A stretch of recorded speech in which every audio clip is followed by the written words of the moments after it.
Wow. The tail just fell off.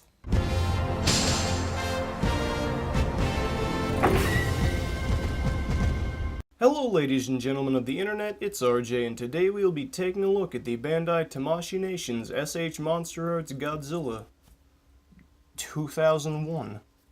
Starting with articulation, the head has a little bit of a ball joint. Can't really use it to move, but you can do that thing dogs do when they get excited. Ball jointed jaw, articulated tongue. Another ball joint lower in the neck. That's where you're going to get a majority of your movement. You got another one so you can look really high up and not very far down. Ball jointed shoulders. Ball jointed biceps. I don't know why this couldn't be a swivel. Elbows are pretty tight. This one's fine. This one barely moves. Ball jointed wrists. Kind of a joint in the chest that doesn't really do a whole lot. Now you got your chub here. This is a pretty suitable amount. And you got this joint in case you need more of it. Ball jointed thighs. Double jointed knees. Or maybe they're just single jointed. I'm used to calling them double jointed. Ball jointed ankles. And then a multitude of joints for the tail.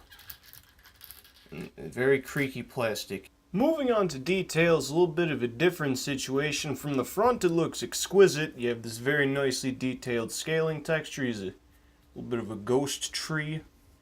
Very nice glassy white eyes. And then you turn him to the side and he's got the most powerful underbite I've ever seen. Not really any shading on the teeth either. There's also this unshaven bit of plastic on one of the fangs.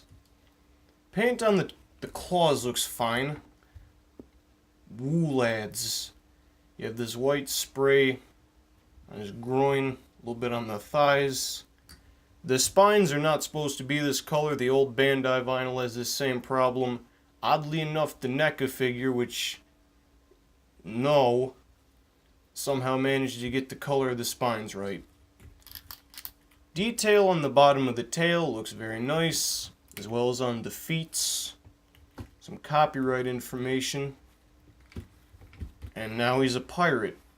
So overall, depending on the way you pose this figure, he's either going to look excellent or he's going to look like he's got issues. Now you can fix this just by opening up the mouth and tilting the head up a little bit. I don't think you should have to do this. But I'm not Joe Bandai. What do I know? For accessories, he comes with absolutely nothing. Even though he's a web exclusive and he's about, what, 8K at retail. No beam, no stand. The box is nice. It's got a lot of free real estate. You can pack some stuff in, but nope, here you go. Which, I'm not sure where all that money went. For packaging, you just have this light gray box. You got a prototype of the figure itself instead of a picture of the suit like the older boxes. The 2016 logo and the old kind of shitty Marvel Godzilla logo. Got the Tamashii Nations and Bandai stickers, the premium web shop logo in the corner. Nothing on the side except some rips so the quality can escape. Some promotional shots on the back. Bluefin sticker just chilling in the background. Some premium dust. And finally something I noticed, in case you wanna Twitter at them. And some QR codes, because why not? Just for funsies, here he is with the old Bandai figure. Obviously doesn't look as nice. Still got that old-timey charm. Like I was saying with the spikes, they're a little bit duller than they are in the movie. Has the same problem here. These are just a little bit more shaded. Now obviously based on the same suit, this one's kind of got something going on with the head, I'm not quite sure, but he's pretty happy about it. So for scaling, as you can see, he's a pretty big figure. He's not huge, but he's definitely bulky. He towers over Cosmos. Please help this man. Overall, this is a solid release, but it's definitely got some major flaws that can't quite be ignored, namely the loose joints for the wrists and the tail, and the fact that it doesn't come with anything. This is an 8K yen release. Comes in a huge box with almost nothing. I don't mean almost, I mean literally nothing else besides the figure packed in, unless you count the plastic insert.